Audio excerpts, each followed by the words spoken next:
Hey everyone, welcome back to my another blog. तो आज का ब्लॉग बहुत ही ज़्यादा स्पेशल है क्योंकि सुबह को बज रहे हैं अभी 4 और आज मेरा पहला रोज़ा है।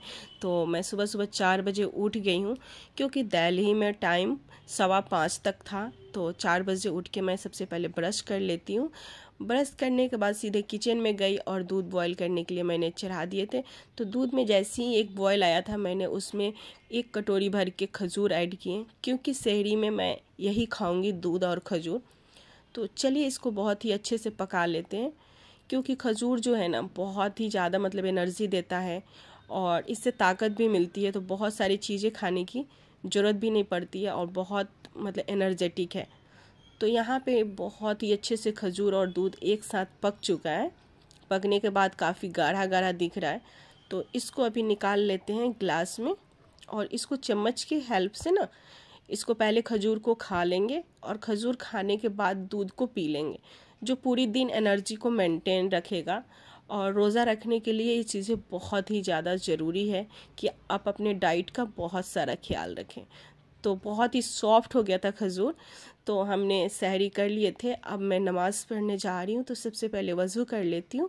वज़ू करने के बाद अभी नमाज़ पढ़ेंगे और उसके बाद नमाज़ पढ़ने के बाद थोड़ी बहुत कुरान की तिलावत करेंगे क्योंकि अभी सहरी से जैसे सहरी और फजर की नमाज़ के बीच में ना गैप होता है जिसमें तहज्जुद के नमाज़ पढ़ सकते हैं। तो मैं अभी तहज्जुद की नमाज़ पढ़ूँगी, उसके बाद फजर की नमाज़ पढ़ के सो जाऊँगी। फिर मैंने कुरान की तिलावत की, उसके बाद मैं सो गई थी और फिर मैं लाइब्रेरी चली गई थी। लाइब्रेरी से आने के बाद मैंने सीधे लहसुन वगैरह छीला क्योंकि आज पहला रमज़ान है तो बहुत सारी चीज़ें बनानी है। तो पहले लहसुन छील लेते हैं क्योंकि सारी चीज़ों में लहसुन की ज़रूरत है। फिर मैंने लहसुन को छील के रख दिए।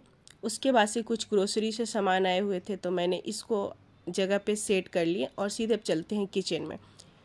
तो उसके बाद हम किचन में आ गए थे। यहाँ पे प्याज और मिर्च को मैं फ्राई कर रही हूँ। यहाँ पे मैं अभी बना लूँगी, सबसे पहले चने को बना लेती हूँ। तो अभी तो प्याज वगैरह लाल कर रही हूँ, पहले लहसुन पीस लेती हूँ क्योंकि इसकी ज़रूरत ना हर चीज़ में होने वाली है। जैसे जितने डिशेज़ बनाएंगे उसमें सारी चीज़ों में मुझे लहसुन चाहिए। तो लहसुन मेरा पीस गया था। अब मैं प्याज की चॉपिंग करूँगी। तो सबसे पहले जल्दी से प्याज की चॉपिंग कर लेते हैं। तो आज की जो थी ना स्टडी वो मेरे बस लाइब्रेरी तक का हो गया था, लेकिन घर पे अभी शाम तक नहीं है। बट हाँ, अब रात में थोड़ा पढ़ सकते हैं, ये हो सकता है।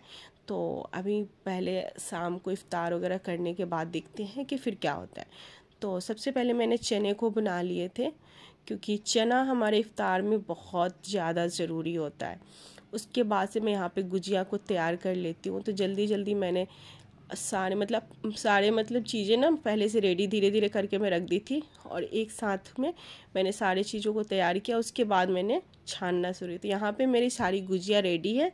अब मैं सारी चीज़ों को एक साथ छानूँगी क्योंकि एक एक करके ना मेरे से नहीं होता। तो मैंने यहाँ पे सबसे पहले पुआ को बना लिया क्योंकि जो मीठी डिश होती है ना उसको पहले ऑयल में बनाना चाहिए ताकि तीखी डिश के साथ ना ये तीखा ना हो जाए, ऐसा मैंने सुना है। तो मैं हमेशा से ही मीठा डिश को पहले बनाती हूँ। तो सबसे पहले मैंने अपने पुआ को बना लिया था। उसके बाद से मैं सारी गुजिया को फ्राई कर लूँगी। फिर मैंने बहुत सारी चीज़ें बनाई और टाइम हो रहा था तो मैंने इतने सारी चीज़ों रिकॉर्ड नहीं कर पाई। और यहाँ पे अभी हमारे इफ़्तार सब लग गया है, अब टाइम भी हो गया है इफ़्तार करने का। तो अब हम यहाँ पे दुआ करेंगे और माशाअल्लाह अल्हम्दुलिल्लाह बहुत ही अच्छा महीना होता है ये, बहुत ही बरकत का महीना होता है। तो यहाँ पे हम लोगों ने रोज़ा वोज़ा खोल लिया, नमाज़ पढ़ लिए थे। अब किचन पूरा बिखरा पड़ा है, तब इसको समेटेंगे और इसके बाद अब ब्लॉग को नहीं रिकॉर्ड करेंगे। आप लोगों से मिलेंगे नेक्स्ट ब्लॉग में। Bye bye, thank you.